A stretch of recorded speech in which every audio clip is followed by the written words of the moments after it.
আসসালামু আলাইকুম।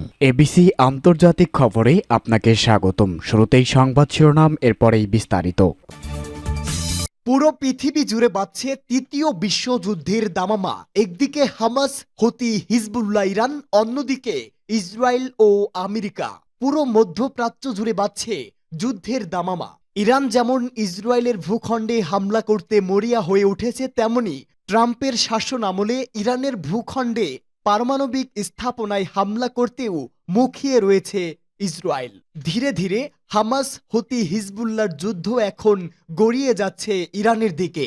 আর এতে করেই ইরান ভয়ঙ্কর সব অস্ত্র ভূগর্ভস্থ থেকে বের করে দেখিয়ে দিচ্ছে ইরানের ভয়াবহ শক্তি।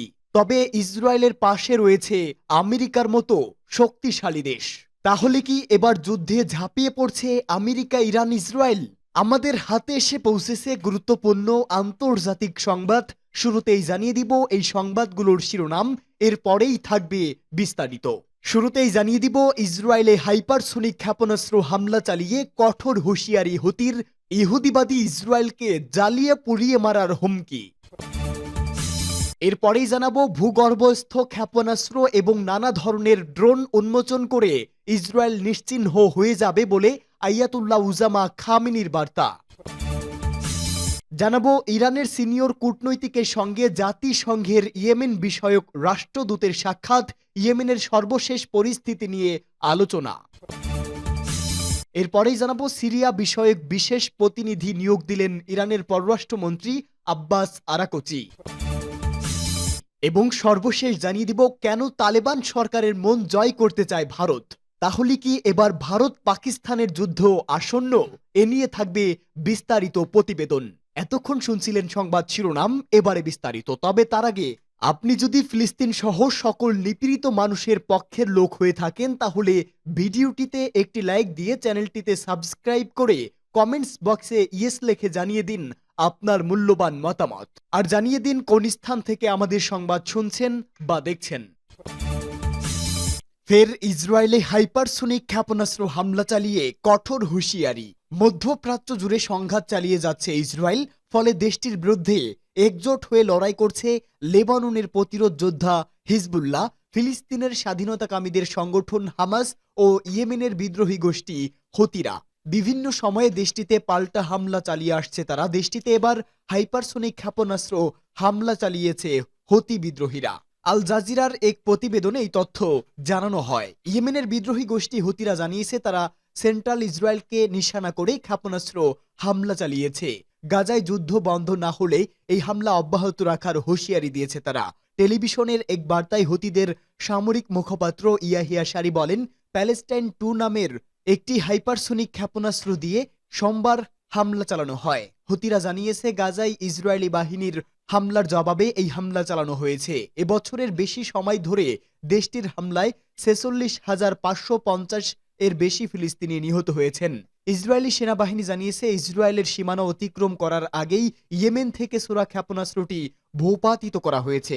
সেনাবাহিনীর মুখপাত্র বলেছেন, রকেট ও ক্ষেপণাস্ত্র হামলার জন্য সতর্কতা বেজে উঠেছিল। ইসরায়েলি সংবাদ মাধ্যম জানিয়েছে তেল আবিবে ক্ষেপণাস্ত্রের সাইরেন ব্যবস্থা সক্রিয় রাখা হয়েছে।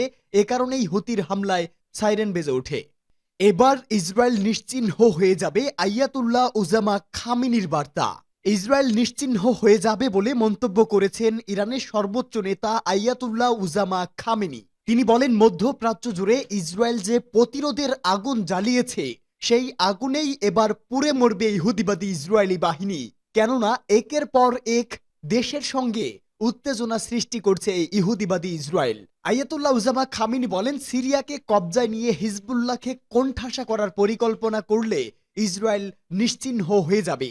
যারা ভাবছে সিরিয়ার পতনের মধ্য দিয়ে ইরানের প্রতিরোধক্ষ গোষ্ঠী শেষ হয়ে গেছে, তারাও ভুলের মধ্যে আছে। তিনি আরো বলেন, তারা গাজায় হামলা করছে এবং প্রতিদিন মানুষদের শহীদ করছে, কিন্তু স্বাধীনতাকামী যোদ্ধারা এখনো দাঁড়িয়ে আছে। তারা এখনো প্রতিরোধ করছে, লেবাননও প্রতিরোধ করছে। খামেনি বলেন, জয়নবাদী সরকার বিশ্বাস করে যে তারা ইরানকে দুর্বল করেছে, অথচ ইরান যথেষ্ট পরিমাণ শক্তিশালী এবং আগের যে কোনো সময়ের চেয়েও প্রতিরোধের শক্তিতে বলীয়ান ইরানের সেনারা। ইসরায়েল সিরিয়ার মধ্য দিয়ে অগ্রসর হতে নিজেদের বাহিনীকে প্রস্তুত করছে, কিন্তু যাকে উপড়ে ফেলা হবে সে হলো ইসরায়েল। ইরানের কোনো ক্ষতি কোনো দখলদার বাহিনী করতে পারবে না বলে আয়াতুল্লাহ উজামা খামেনির বার্তা। তবে ইসরায়েলও ইরানকে কড়া হুঁশিয়ারি দিয়েছে, বলেছে ইরানের পরমাণু অস্ত্রের গুদামে যে কোনো সময় হামলা চালাবে নেতানিয়াহুর বাহিনী। ইরানের সিনিয়র কূটনৈতিকের সঙ্গে জাতিসংঘের ইয়েমেন বিষয়ক রাষ্ট্রদূতের সাক্ষাৎ, ইয়েমেনের সর্বশেষ পরিস্থিতি নিয়ে আলোচনা। তেহরান সফররত জাতিসংঘের ইয়েমেন বিষয়ক বিশেষ প্রতিনিধি হ্যান্স গ্লোডবার্গ ইরানের পররাষ্ট্রমন্ত্রীর সিনিয়র উপদেষ্টা আলী আসগার খাজির সঙ্গে সাক্ষাৎ করেছেন। সাক্ষাতে দুই কূটনৈতিক ইয়েমেনের সর্বশেষ পরিস্থিতি নিয়ে আলোচনা করেছেন। বৈঠকে ইয়েমেনের বেসামরিক নাগরিক ও অবকাঠামোর উপর মার্কিন ও ব্রিটিশ এবং ইসরায়েলি বাহিনীর নিয়মিত হামলার কঠোর নিন্দা জানান খাজি। তিনি সতর্ক করে দিয়ে বলেন, এ ধরনের হামলার ফলে আঞ্চলিক নিরাপত্তা বিপন্ন হতে পারে।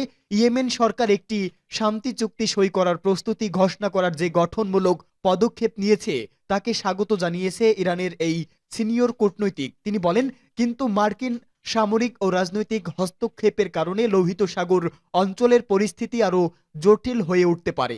সাক্ষাতে জাতিসংঘের বিশেষ প্রতিনিধি গত সপ্তাহে নিজের সানা সফরের কথা উল্লেখ করে বলেন, ইয়েমেন সরকারের সঙ্গে তারা আলোচনায় ইতিবাচক পরিবেশ অনুষ্ঠিত হয়েছে। গোল্ডবার্গ একই সঙ্গে পশ্চিম এশিয়া অঞ্চলের নিরাপত্তা পরিস্থিতি নিয়ে উদ্বেগ প্রকাশ করেন। তিনি চলমান সংকটের রাজনৈতিক সমাধান এবং একটি শান্তি চুক্তি বাস্তবায়নের লক্ষ্যে সম্ভাব্য সফল প্রচেষ্টা চালানোর উপর গুরুত্ব আরোপ করেন। সিরিয়া বিষয়ক বিশেষ প্রতিনিধি নিয়োগ দিলেন ইরানের পররাষ্ট্রমন্ত্রী আব্বাস আরাকচি। ইরানের পররাষ্ট্রমন্ত্রী সৈয়দ আব্বাস আরাকচি অভিজ্ঞ কূটনৈতিক মোহাম্মদ রেজা শেইবানিকে নিজের সিরিয়া বিষয়ক বিশেষ প্রতিনিধি নিযুক্ত করেছেন। তাকে সিরিয়ার সর্বশেষ পরিস্থিতি সম্পর্কে নিয়মিত তথ্য জানানোর দায়িত্ব দেওয়া হয়েছে। অতীতে সিরিয়া, লেবানন ও তিউনিসিয়ায় ইরানের রাষ্ট্রদূত হিসাবে দায়িত্ব পালন করেছেন শেইবানি। তাকে নিয়োগ দেওয়ার কথা জানাতে গিয়ে আরাকচি এক ঘোষণা বলেছেন, পশ্চিম এশিয়া অঞ্চলে সিরিয়া একটি গুরুত্বপূর্ণ দেশ। তিনি বলেন, সিরিয়ার জনগণ যাতে বিদেশি হস্তক্ষেপ ছাড়াই নিজেদের সিদ্ধান্ত নিতে পারে তা নিশ্চিত করার পাশাপাশি সিরিয়ার ভৌগোলিক অখণ্ডতা রক্ষা করাকে যথেষ্ট গুরুত্ব দেয় ইরান।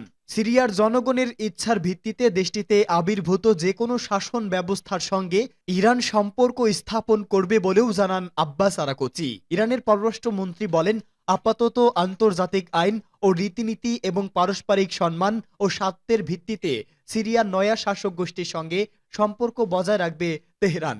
পশ্চিম এশিয়া অঞ্চলের নিরাপত্তা ও স্থিতিশীলতা কেবলমাত্র আঞ্চলিক দেশগুলোর মধ্যে সহযোগিতা ও বোঝাপড়ার মাধ্যমে অর্জিত হতে পারে বলেও জানান আব্বাস আরাকচি।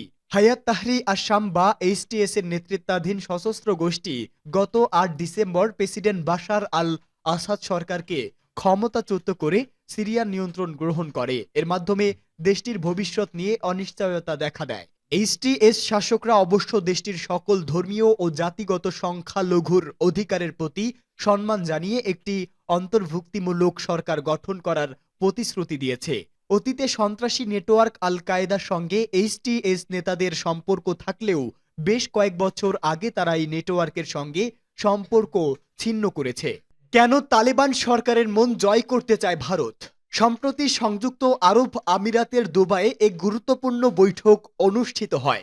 সেখানে আফগানিস্তানের ভারপ্রাপ্ত পররাষ্ট্রমন্ত্রী আমির খান মুক্তাদি এবং ভারতের পররাষ্ট্রমন্ত্রী বিক্রম মিস্ত্রি মুখোমুখি হন। এই বৈঠকে বেশ কয়েকটি দিক থেকে বিশেষ গুরুত্ব বহন করেছে, কারণ এতে আফগান তালেবান সরকারের সঙ্গে ভারতের সম্পর্কের উন্নতির সংকেত পাওয়া যাচ্ছে।